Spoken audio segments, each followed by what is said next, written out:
shehu maula.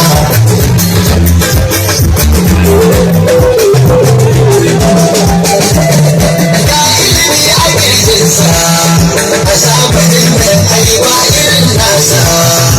Dukkan ilimi ai akwai bunsa. Larabawa suna ta mamaki sun ji karo da maula. Sun kalli baitoci na maulanmu ya ainihin hikima da shehu. Alaissalamu yaban ma'aikinmu wanda ya yi ta ba dubobin ji sikarsa maula.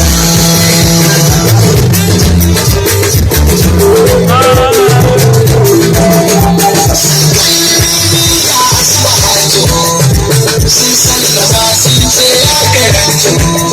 Suna binciken a ina zai karatu sun ba shi shaida ko na bandu bai kai kamar yadda maula.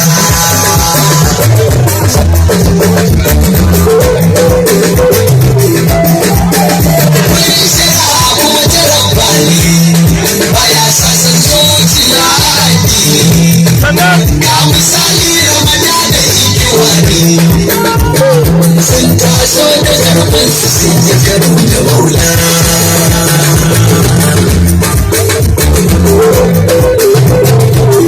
Isar malam Ashir Lahatu ya faɗi matsayinsa a wasaito ya ce ila hankalin hakikatu a nan ne a rumbai sun gani shiru sun ji kalamun maula.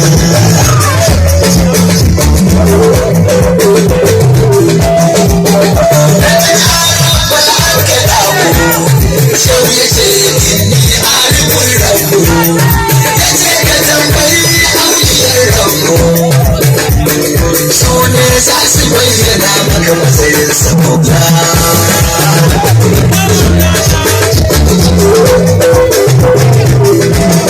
Shehu yana da addini sannan mabai sai na Qur'ani.